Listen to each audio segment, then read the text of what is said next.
Eu quero falar um pouquinho sobre provocar milagre quando nós ativamos a nossa fé.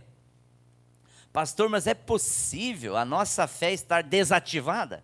Vou usar esse termo ativar porque está muito comum. Eu tenho que ir usando alguns termos que está comum hoje aí nas redes sociais, até para que as pessoas possam entender a linguagem melhor. Por exemplo, fala-se muito hoje de ativação. Tem que ativar os dons, tem que ativar a fé, ativar relacionamento, ativar a vida de corpo, ativar um monte de coisa. Então vamos usar esse termo. A fé, já preguei aqui há um tempo atrás, a fé já foi repartida. A cada um de nós, está lá em Romanos 12:3. Todos já receberam fé. Você crê nisso? Deus falou, está falado, certo? Então ele repartiu. Você não pode dizer assim, eu não tenho fé. Não, você tem. Pode ser que a sua fé precise de ativação. Compreende isso? Então como que eu vou ativar ela? Ativar, vamos usar um termo um pouco mais forte. É como se você desse assim um empurrão na sua fé. É como se você desse um choque elétrico na sua fé. A fé está ali, mas sabe quando... Eu não sei, alguém já levou choque? Aquele choquinho, mesmo que seja pequenininho. Já levou? Eu já levei. Gente, inclusive eu tenho que contar essa antes de eu começar a pregar. Minha esposa já sabe o que eu vou contar. Eu levei um choque uma vez, mas eu levei um choque elétrico e levei um choque da esposa que eu tinha casado. Porque nós era recém-casado, morando numa casinha de madeira. Não sei se alguém já morou em casa de madeira, aquelas casas bem mais simples. E nós naquela casinha, e aí de repente eu quis dar uma de eletricista. E vai eu lá querer fazer não sei como é que chama lá, o interruptor, aquele que liga e desliga, interruptor, né? É isso? Fui eu lá querer fazer uma ligação daquele negócio. Ah, o irmão ali é eletricista. Fui tentar fazer uma ligação daquele negócio, e eu liguei errado. Não sei o que eu fiz lá, até hoje não sei o que eu fiz, mas eu liguei errado, e aquele negócio começou a pegar fogo. Casa de madeira, imagine. Pum, explodiu lá na lâmpada, né? E aí a minha esposa, eu gritando para que ela desligasse, e eu levei o choque daquilo, fiquei um tempinho assim, meio trêmulo, né? E eu querendo que ela fosse desligar, quando eu olho pela janela, depois que eu consegui desligar é transformador que chama? Disjuntor, o geral assim da casa, aquele que tem lá fora, num aparelhinho, né? Fui lá desligar lá fora. E aí aquilo estava pesado, porque até tinha corrente até ali, não sei o que deu. Eu fui, eu disse, onde é que está minha esposa? Minha esposa estava, acho que uns 500 metros longe de casa, pegou uma estrada e gente, eu digo, mas olha só que coisa, veio de me socorrer, veio de me socorrer, fugiu, deixou o marido lá para morrer, queimado, sapecado lá. Depois eu fiquei meio traumatizado, tivemos que consertar isso, mas graças a Deus já consertamos, gente. Isso faz uns 37 anos, tivemos que comer alguma melancia, mas resolvemos, graças a Deus. E aí quando você ganha um choque, aquilo te acorda, aquilo te desperta, aquilo que te deixa acordado, deixa vivo. Queridos, às vezes a nossa fé, ela está assim, ela está precisando de um choque choque de realidade, um termo que alguns usam, precisa de um choque de simancol. Você entende esse termo, simancol? Por quê? Porque às vezes as pessoas acham que Deus, ela está assim, eu estou aguardando em Deus. Mas como assim? Como aguardando em Deus? É um termo que é usado como desculpa para a pessoa não se mexer, para ela não se posicionar, para a pessoa não fazer aquilo que ela deve fazer. A Bíblia diz assim, os céus são do Senhor, e a terra Ele deu aos filhos do homem. Efésios 2:10 diz assim, que nós somos feitura de Deus, criado para boas obras, as quais de antemão, muito antes, Deus já tinha preparado para que andássemos nela. Então isso significa que as boas obras, as boas ações, as boas atitudes, sou eu que decido praticá-las. Não é uma coisa mística que eu vou ouvir uma voz, um anjinho vai vir de asas, bater lá de manhã, olha, hoje seja educado com a tua esposa, olha, hoje curta o teu marido, olha, hoje cuida do teu filho, hoje trabalha com vontade, olha, haja desse jeito. Gente, não é. Esses são princípios que Deus estabeleceu, que quando eu cumpro os princípios, eu ativo a minha fé. Vocês entenderam aqui? Estão me ouvindo? Quando eu cumpro princípios, eu estou ativando a minha fé. Cumprir princípios ativa a minha fé. Sentindo ou não sentindo. Ah, mas eu não estou sentindo. Não importa. Não importa. Ah, mas eu não estou com vontade. Não importa. Ah, mas eu não estou afim. Não importa. É um princípio. Eu vou fazer. Eu vou fazer. Ah, não, mas eu não estou sentindo, que é um perigo. Vou me jogar aqui do segundo andar. Não faça isso em nome de Jesus. A lei da gravidade foi feita para gerar responsabilidade. A graça foi nos dada para gerar autorresponsabilidade. Nós somos responsáveis pelo que colocamos diante dos nossos olhos. Nós somos responsáveis pelo que comemos. Nós somos responsáveis pelo que falamos. Abel e Caim chegaram diante de Deus. E Abel chegou lá e fez as coisas da maneira que Deus tinha ensinado. E Caim não. Caim foi indisplicente. Foi frívolo na maneira de oferecer algo ao Senhor. E aí ele ficou tão invejoso, permitiu inveja, permitiu o ciúme do irmão, permitiu um sentimento que era satisfazer desejos da sua carne. E ele começou a pensar em aprontar o seu irmão, ao ponto de matar o irmão. Matou o seu irmão. E aí Deus chega para ele e diz assim: Caim, o teu desejo está diante de você. Cabe a você dominá-lo. Cabe a você dominá-lo. Então, quando nós entendemos os princípios, nós começamos a agir pelos princípios. Nós hoje estamos cercados por uma geração de muito mimimi.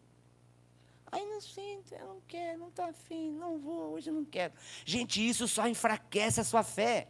Isso atrofia a sua fé. Aí a sua fé não consegue ser ativada. Então, como que eu vou ativar a minha fé? Quando eu cumpro princípios. Mas eu quero falar de um lado bem positivo hoje, que é bíblico também. Quero falar de 3 coisas importantíssimas para a sua fé. A primeira é expectativa. Se você não tiver expectativa, eu tinha que introduzir essa parte mais negativa, para você entender que existe um lado muito legal. E é esse lado que você precisa alimentar. Mas você tem que entender que se você não fizer a sua parte, não compreender a sua parte de posicionamento nos princípios, facilmente você vai ter que colher a quebra dos princípios. Porque nós não somos quebrados por Deus. Deus não quebra as pessoas. Deus não pune as pessoas. Deus não age assim. Nós somos quebrados quando quebramos o princípio. Compreende? Agora, como que eu faço com que a minha fé ative mais rápido? Quando eu tenho expectativas. Eu preciso criar expectativas. Quando eu tenho expectativa. Quais são as expectativas que você tem com relação a Deus? Quais são as... Por exemplo, quando você vai casar, antes de casar, a gente não cria um monte de expectativa? Sim ou não? A gente cria que a expectativa, depois que eu casar, vai ser desse jeito, vai ser daquele jeito. E aí você casa, várias expectativas dessas são satisfeitas. Outras não. Outras, para dar certo, você tem que ir cumprindo determinados princípios. Você tem que ir ajustando a sua vida com aqueles princípios para que você experimente o resultado das expectativas que você tinha. Não é assim? Aí você quer um emprego. Você batalha, consegue um emprego. Você fica com aquela expectativa. Esse emprego vai ser muito legal, eu vou ganhar tanto, eu vou pagar minhas contas, eu vou resolver isso, eu vou viajar, eu vou pagar, vou comprar. Você tem toda essa expectativa. Aí você começa a trabalhar. Aí o que acontece? Tem dia que tem um colega de trabalho chato. Tem dia que o patrão está de cara virada. Tem dia que você não corresponde à expectativa. Por quê? Porque a vida é feita dessas batalhas. E se nós não amadurecermos, facilmente nós começamos a criar expectativas erradas. Por exemplo, tem muita gente que entra na fé, entra no compromisso com Deus. A Bíblia diz que o caminho de Jesus, ele é estreito. A Bíblia diz que tem 2 caminhos. Tem um largo, que nos conduz para perdição. E a Bíblia diz que tem um caminho estreito que nos conduz para salvação. E Jesus diz assim, entre por esse caminho estreito. Só que o que acontece? As pessoas criam uma expectativa que andar com Cristo não tem tribulação. Já percebeu? Tem gente que quando passa a provação, onde é que está Deus? Meu Deus, Deus não me responde, Deus não aparece, Deus... E as pessoas começam a criar uma crise, porque criou uma expectativa que Deus tem que viver em função dele. Deus deu para ele braços, deu talento, deu olho, deu inteligência, deu ouvidos, deu braço, deu perna, e acha que Deus tem que ir lá, ser a perna dele, o braço dele, o olho dele, o cérebro dele. Gente, Deus não vai fazer isso.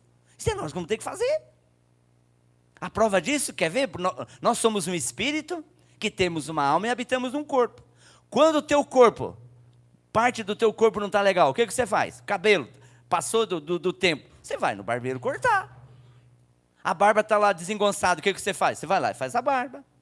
As mulheres estão lá com a fachada desagradável, ela vai lá e dá um trato. Não, eu vou orar aqui, o Espírito Santo vai mandar um anjo, vai fazer uma maquiagem.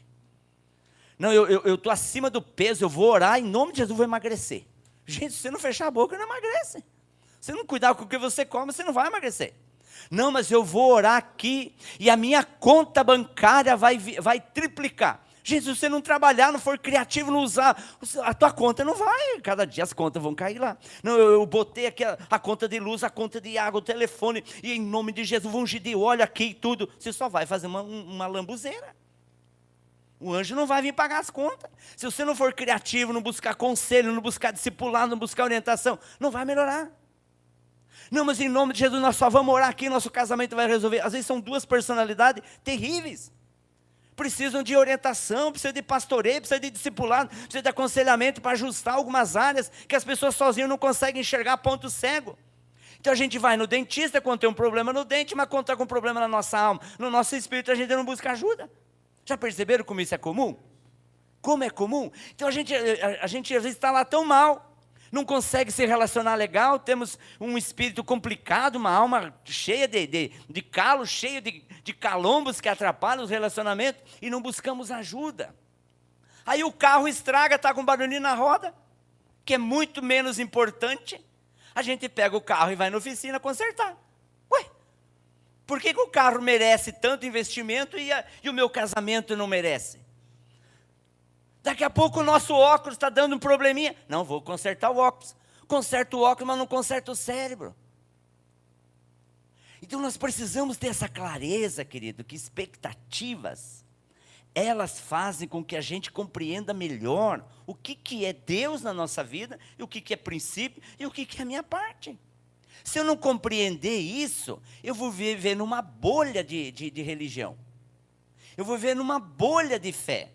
Que é o que muitos estão vivendo hoje, porque daí, hoje, não sei se vocês perceberam, o sistema religioso nessas últimas décadas, eles criaram assim, tanto sistema, e tanto glamour no sistema, que as pessoas elas têm que ficar segurando o sistema, elas nem têm tempo para fazer o que a Bíblia manda fazer, porque elas têm que ficar o tempo inteiro segurando um sistema, aí elas não vivem o que é a igreja. O que é a igreja? Essa é a expectativa que tem que ser resolvida.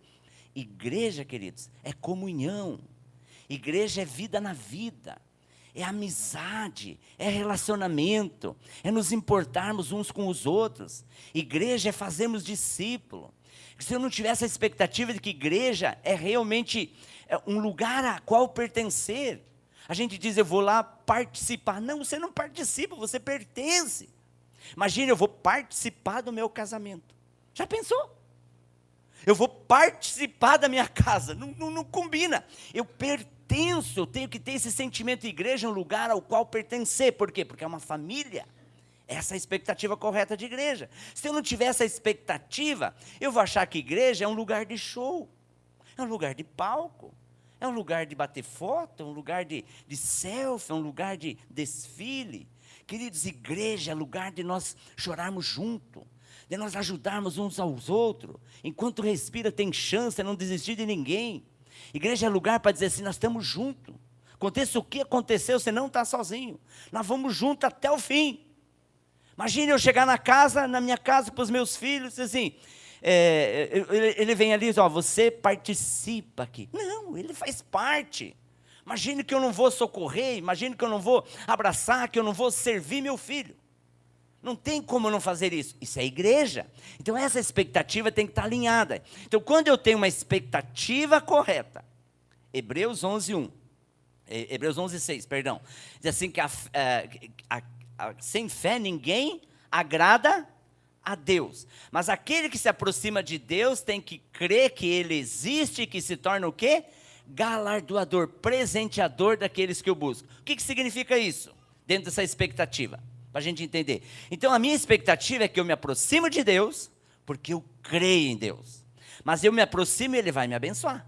ele vai se tornar galardoador, presenteador. Então eu tenho que saber agora, que tipo de presente que ele vai me dar? Para aqueles que têm engajamento. Então, primeira expectativa. Você já entendeu, eu dei algumas dicas aqui gerais de expectativa, que às vezes as pessoas distorcem, mas a expectativa certa. A segunda coisa é engajamento. Vou usar o termo engajamento porque ele também está muito comum hoje. Tudo que você faz tem que ter engajamento. Eu diria assim, tem que ter aliança, tem que ter comprometimento. Se você não tiver engajamento, não tiver comprometimento, querida, as coisas não vão acontecer. Imagine eu chegar e dizer assim, nós vamos ficar casados 1 ano para a gente ver o que dá. Gente, nós estamos indo para 37 anos de casamento. Imagine se eu fosse dizer para minha esposa, lá nos primeiros, eu lembro que na época que nós casamos, muita gente falava assim, mas você não tem ideia, nos primeiros 5 anos, vai, mas depois do casamento é difícil. Aí chegamos nos 5 anos, ficou melhor ainda. Aí então eu falava, você vai ver quando chega em 10 anos, a crise dos 10 anos. Eu ficava, mas será que assim, não aceito, eu falava. Aí chegamos nos 10 anos, ficou melhor ainda. Mais paixão e mais cumplicidade no nosso relacionamento. Mas depois que chega nos 15, 20, o casamento perde a graça, fica assim, sem sabor. E nós passamos dos 20, passamos dos 30 e estamos chegando nos 40, e eu continuo cada dia mais apaixonado pela minha esposa. Cada dia me divirto mais com ela, cada dia fazemos mais palhaçada, cada dia nós somos mais cúmplices, cada dia eu entendo melhor ela, não entendo direito ainda. Não entendo direito. Tem dia que eu não entendo. Eu digo, o que é isso? Aí eu vou orar, vou ler mais, vou para as minhas mentorias. Minha esposa está assim, assim, assim. Peço para os meus mentores, meus pastores. Como é que eu ajo? Como é que eu funciono para não estragar aquilo que Deus me deu? Porque a Bíblia diz que o homem tem que tratar a mulher como a parte mais frágil. Como é que eu trato? Tem hora que ela está tão frágil que eu já não sei se eu já quebrei, o que eu vou fazer. Eu vou juntar os pedaços dela. Porque tem dias... Teve dias nesses 37 anos que eu fui muito grosso. Que eu tive uma maneira muito errada de agir. Daí depois eu tinha que passar alguns anos juntando os pedaços da minha esposa. Um pedaço do braço dela lá, uma perna lá, parece aquele zumbi. Fui juntando os pedaços. Porque no emocional dela, muitas vezes eu machuquei. Porque eu criei expectativas erradas. Eu queria dela a mesma coisa que eu queria da minha vida. E aí gerei nela, muitas vezes, uma angústia de querer ser o pastor de calça. Assim como tem homem que quer ser a mulher de saia, tem mulher que quer ser o homem de calça. Então, muitas vezes eu queria que ela fosse igual. Gente, não é. É 2 mundos completamente diferentes. Completamente diferentes, tanto no espírito, como na alma, como também no corpo. Mas aí que está o gostoso, gerar unidade na diversidade. Gerar unidade naquelas áreas que nós somos complexos. E isso nós temos construído nesses quase 40 anos. Então, querido, expectativa, ela é importante e é necessário para ativar a sua fé. Mas depois da expectativa tem que ter um engajamento. E esse engajamento, esse comprometimento, essa aliança, ela vai passar por algumas fases. Vai passar por algumas fases. Tem a fase do observar, que eu fico primeiro observando. Já viu que você chega num ambiente que você nunca foi? Primeira coisa que você chega, você fica olhando, né? Quem que está ali, o que está acontecendo, a gente observa. Daqui a pouco a gente começa a se envolver. Oi, e aí, você também está aí? E não sei o quê, a gente já começa a se envolver. Já é legal o envolvimento. Mas aí chega um momento que você, mas esse negócio é bom demais, gostei, meu. Aí você já começa a ir para o 3º nível. Você começa o engajamento, você já começa a divulgar aquele lugar, você já começa a mostrar para todo mundo, você já começa a falar para as pessoas. Por quê? Porque você começou a criar um engajamento. Compreenderam? Chega uma hora assim que você está num relacionamento que você não quer que ninguém saiba. Mas daqui a pouquinho, você, não, mas esse relacionamento eu quero mostrar para todo mundo. Você vai para o 2º nível e chega uma hora que chega no 3º nível. Nesse 3º nível do comprometimento, esse nível é o nível que você ativa tudo que tem de bom dali para frente. Porque depois que você se compromete, depois que você honra a aliança, depois que você tem esse caráter alinhado no sentido de engajamento, você destrava o sobrenatural. Porque quando você cria esse engajamento, você cria unidade. A unidade é um acordo de vontade. Então, quando você cria esse acordo de vontade, cria essa unidade, a Bíblia diz no Salmo 133, ali, nessa atmosfera, nesse ambiente, nesse clima que você criou, Deus ordena a bênção. Aí você vai entender Hebreus 11:6. Sem fé expectativa correta de fé, ninguém vai agradar a Deus. Mas aquele que se aproxima tem que crer que Ele vai abençoá-lo, vai presenteá-lo. Como? Quando você tem engajamento, quando você tem expectativa certa, quando você tem engajamento, quando esse engajamento está alinhado nesse processo de conhecer, primeiro ver, envolvimento e depois comprometimento. É igual eu usei muito em palestra para vendedores, equipe de venda, eu usava um exemplo, não sei se minha esposa vai lembrar, eu usava o exemplo da galinha e do porco, do bacon. Lembra disso? Não sei se vocês já ouviram isso nas empresas, eu já dei muitas empresas essa palestra. E aí usava o termo assim, a galinha ela se envolve. Não tem bicho que se envolve tanto que nem a galinha e depois fica ainda cantando. Ela bota o ovo e sai cantando. Já viu? Que bichinho interessante. Mas ela se envolveu? Se envolveu, porque ela deu o ovo dela. E dali pode gerar muito mais vida. Mas o porco faz mais. Hã? Agora, o que acontece? O porco, para tirar o bacon, ele tem que dar a sua própria vida. Isso é comprometimento. Isso a gente aplicava muito nas empresas, assim, o funcionário ovo, galinha, né? E o funcionário bacon. Aquele que tem comprometimento, aquele que veste a camisa, aquele que não fica assim, deu horário e sai correndo. Não, se precisa terminar, vou terminar. Se precisa fazer, ele tem comprometimento, ele está junto. Para o que der e para vier, tanto na alegria como na tristeza. Como a gente usa isso no casamento, porque é fácil no casamento, na hora da festa, na hora do bem bom, na hora que está tudo maravilha, te amo, love daqui, love de lá. Mas na hora que vem as provas, na hora que vem os desafios, é nessa hora que tem que dizer, estamos juntos, vamos resolver, vamos buscar saída, vamos buscar solução, vamos buscar o remédio para essa área. Isso é comprometimento, isso é ser bacon. Então, você pode perguntar hoje, eu sou um ovinho ou eu sou um bacon? Sou galinha, sou um crente? Perdão, gente, não queria usar esse exemplo, mas me vê agora, acho que ajuda você a entender. Mas vocês entenderam, então? Expectativa, engajamento e o terceiro, garantias. Garantias. Pastor, mas como que eu vou aplicar isso com relação à fé?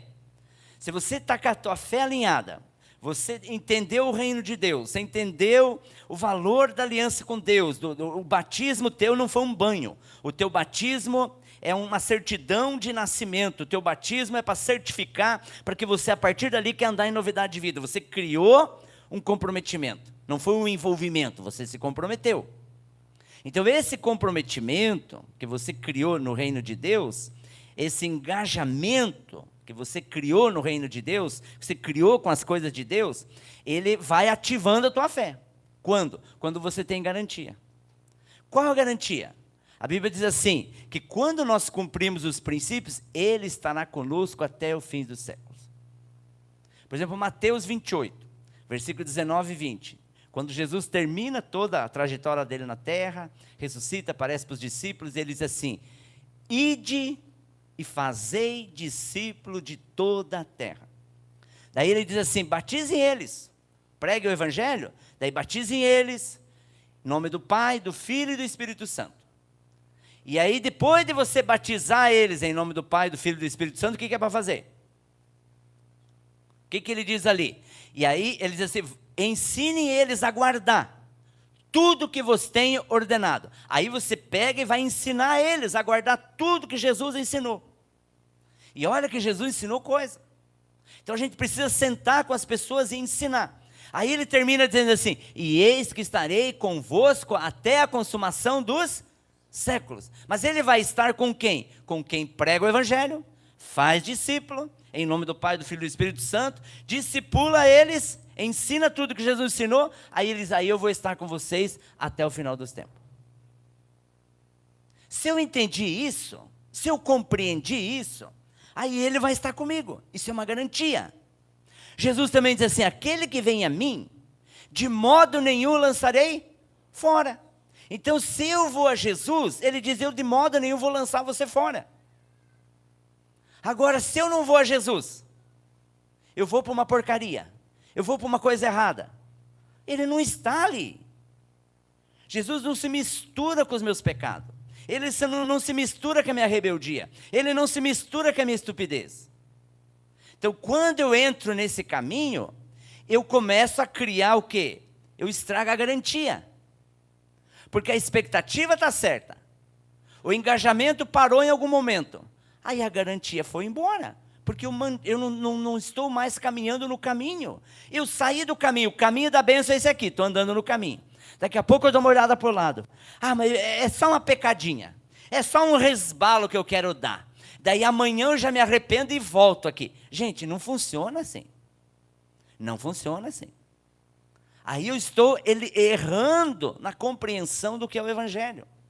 E isso é responsabilidade pessoal.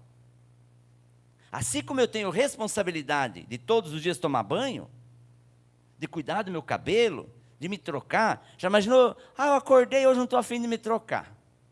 Vou sair para a rua assim do jeito que eu levantei. Não pode. Você sabe que tem responsabilidade. Você precisa fazer tua higiene, precisa vestir tua roupa própria e vai para o teu ambiente. Assim é a fé. Se eu estou com a expectativa certa, tenho engajamento, tenho comprometimento, e eu posso me garantir, posso ter garantias que o Senhor vai estar comigo até o final dos séculos. Eu posso ter a certeza que o Senhor vai estar comigo em toda e qualquer circunstância. Mas no momento que eu saio do caminho, por exemplo, 2 Coríntios 5,17. Se alguém está em Cristo, o que diz lá? Nova pessoa é. Mas se eu não estou em Cristo, porque estar em Cristo é atemporal, não é temporal, é atemporal. Se eu estou em Cristo, estar em Cristo é viver cheio do Espírito Santo, é buscar o Espírito Santo todos os dias. Isso me mantém lúcido, isso me mantém com a cabeça no lugar. Mas se eu deixar de fazer isso, daqui a pouco eu vou ser enredado para o outro lado. Aí as garantias vão embora. Então, querido, para minha fé ser ativada, eu não sei se vocês estão conseguindo me entender, eu quero tentar em meia hora passar tanta informação, tanto conceito. Mas para que a minha fé seja ativada, quando eu ativo a minha fé, eu provoco milagre, certo? Para me ativar a minha fé, eu preciso ter expectativas. Tenho que ter expectativa, quem é o meu Deus? Criador do universo. Mas quando eu tenho a expectativa da maneira certa, tenho expectativa que Ele crê, que Ele existe, que Ele é poderoso para fazer infinitamente mais do que tudo que eu penso ou peço. Quando eu tenho a expectativa certa e eu tenho engajamento, desço as águas do batismo, me comprometo com Ele, com a sua igreja, estou conectado no corpo, eu não sou aquele que tem envolvimento, mas eu tenho comprometimento com as coisas de Deus, eu estou comprometido mesmo. Aí vem as garantias. Essas garantias são as promessas. Só na Bíblia tem mais de 8.000 promessas. Imagine, gente, mais de 8.000. Fora outras que Deus pode ir nos dando conforme a nossa caminhada. Então, na medida que eu compreendo isso, entendo essas garantias, eu tenho uma palavra dele, eu tenho uma promessa dele, eu tenho uma palavra clara na Bíblia sobre aquilo, então eu tenho uma garantia. Eu tenho uma garantia. Deus pode me dar uma outra promessa, uma outra palavra fora das Escrituras? Claro que pode, através de uma profecia, de uma revelação, de um sonho, de alguma maneira. E você entender, testificar no teu espírito. Deus falou comigo. Deus me deu uma palavra. Deus me deu uma impressão forte sobre isso. Deus pode. Então você tem, se aquilo ali que você recebeu, você entendeu, veio de Deus, aquilo também pode ser uma garantia. E se isso é uma garantia, aí em cima dessa garantia, você pode seguir adiante com os resultados.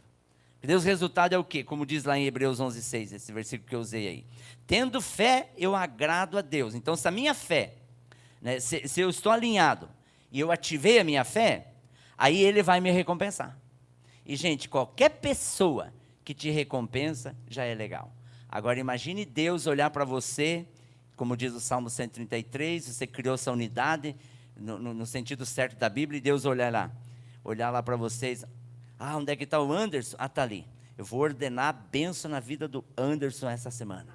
Eu vou ordenar a bênção na vida da Lília. Imagine Deus olhando lá, seu Walter está ali, vou ordenar a bênção na vida dele. Imagine Deus fazer isso com você. Gente, qualquer pessoa que receber de Deus esse imperativo, qualquer pessoa, já pensou? Aonde você pode chegar? Então eu queria que você hoje junto comigo, pudesse orar, para que a nossa fé seja ativada, de maneira completa. Amém? Vamos ativar a nossa fé? Vamos? Você conseguiu entender que precisa alimentar suas expectativas? Sim, precisa, da maneira certa. Entender os processos para isso. Dentro dessa expectativa que você criou, crie engajamento, comprometimento, aliança com aquilo. Terceiro, fique certo das garantias. Fique certo das garantias. Deus tem palavra para isso? Tem. Deus tem promessa? Tem. Por exemplo, filhos. Olha que texto, Efésios 6.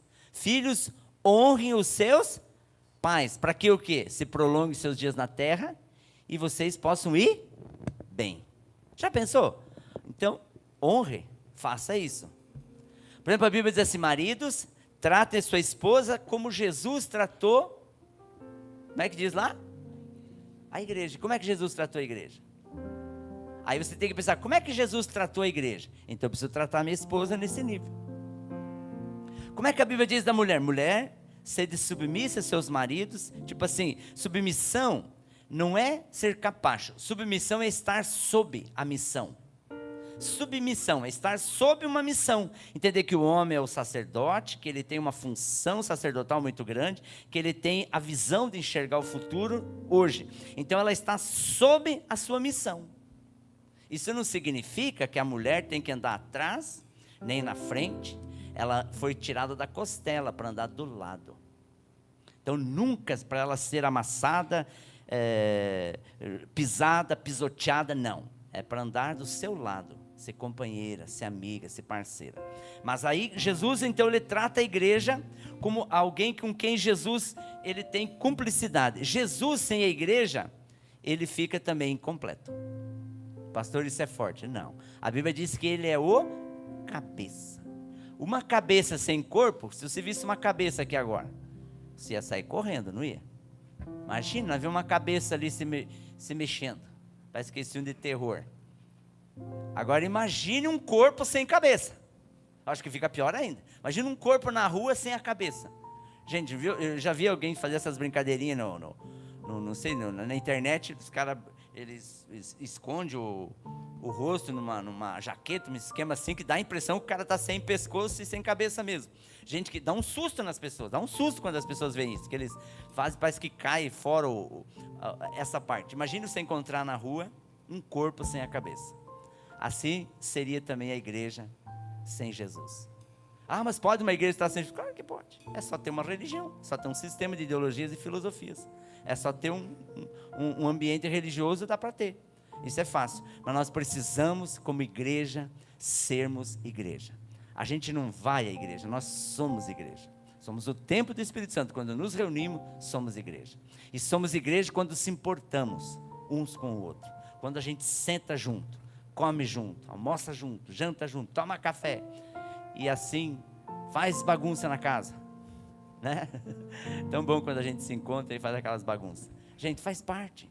A gente tem que ter a expectativa certa, criar o engajamento e termos as garantias. Amém? Vamos orar por isso? Fique em pé então. Fique em pé então. Glória a Deus, querido. Pai, eu quero em nome de Jesus colocar a minha vida e a vida desses irmãos diante do Senhor, para que o Senhor nos dê clareza das expectativas que temos que ter com relação ao Evangelho, com relação à igreja, com relação a esse projeto, com relação à família, com relação a trabalho, com relação à nossa fé. Ajuda-nos, ó Deus, a alinhar as nossas expectativas da maneira certa, da maneira correta, para que aconteça, Senhor, o engajamento que precisamos, a aliança que precisamos, o comprometimento que precisamos, para que as garantias venham de maneira absoluta dentro de nós e através de nós. Pai, em nome de Jesus, nos livra da hipocrisia, da falsidade, do engano e do engodo. Nos livra de tudo aquilo que atrapalha o teu mover na nossa vida. Pai, em nome de Jesus, nós cremos que o Senhor é suficiente na nossa vida. Nós cremos que o Senhor é absoluto. Nós cremos, ó Deus, que como diz a tua palavra em Hebreus 11:6, que aquele que crê em Ti, que se aproxima, tem que crer que o Senhor é real, que o Senhor é, e que nós a partir dali nos tornamos galardoador, sermos presenteados pela Tua graça, pelo Teu favor, pelo Teu perdão, pelo sangue de Jesus, pelo favor, pelas bênçãos no dia a dia. Pai, em nome de Jesus, ajuda-nos, ó Deus, nessa manhã, a termos as expectativas alinhadas, para que a nossa fé seja ativada, possamos provocar muitos milagres, que já nessa semana cada um aqui possa experimentar milagres reais e transformação de dentro para fora, transformação de caráter, transformação de casamento, transformação de filhos, família inteira sendo transformada, para que esse projeto, Pai, não seja mais um. Nós queremos, se for para estarmos aqui, ó Deus, queremos estar para sermos uma voz que clama no deserto. Queremos que seja uma voz que clama para as pessoas que estão sem esperança, uma voz que clama para aqueles que estão aflitos, aqueles que estão oprimidos, aqueles que precisam de cura, aqueles que precisam de estarem assim sendo libertos. Por isso, Pai, em nome de Jesus, que o Senhor possa nos dar uma expectativa certa como igreja, o Senhor possa plantar em nós nesse término dos 40 dias, ó Deus, uma visão clara, uma visão absoluta da expectativa que o Senhor tem para o projeto Ministério Caminhando para Jesus. Planta em nós aqui, ó Deus, algo onde nós tenhamos engajamento, onde nós tenhamos comprometimento, onde nós tenhamos aliança, onde nós possamos assim dizer para o Senhor: conta conosco, onde possamos dizer como disse Isaías: eis-me aqui. Senhor, eu quero dizer aqui: eis-me aqui. Quero dizer aqui diante do Senhor, Pai, diante dos Teus anjos como testemunha, e diante desse povo que está aqui, nós queremos, ó Deus, ter uma expectativa certa, nós queremos ter um engajamento correto, e nós queremos as garantias do Senhor, trazendo palavra específica para esse projeto. Por isso, fala conosco, Pai, nesses dias que ainda nos faltam. Estamos no 27º dia, provocando milagres, e nós queremos uma palavra do Senhor com relação a esse projeto, da maneira que começamos, como ele vai se desenrolar, e como o Senhor quer que nós trabalhemos, porque nós não queremos fazer aqui a nossa vontade, queremos fazer aqui a Tua vontade, não queremos o nosso querer, queremos o Seu querer. Pai, em nome de Jesus, diga comigo assim, diga: Senhor Jesus, eu quero dizer como Isaías: eis-me aqui, eu tenho fé em Ti, eu confio no Seu poder, eu confio na Sua graça, eu confio na Sua bondade. Por isso, em nome de Jesus, ajuda-me, Senhor, a ter discernimento, a ter clareza da expectativa certa com relação à Tua igreja, com relação a esse projeto aqui em Balneário Camboriú.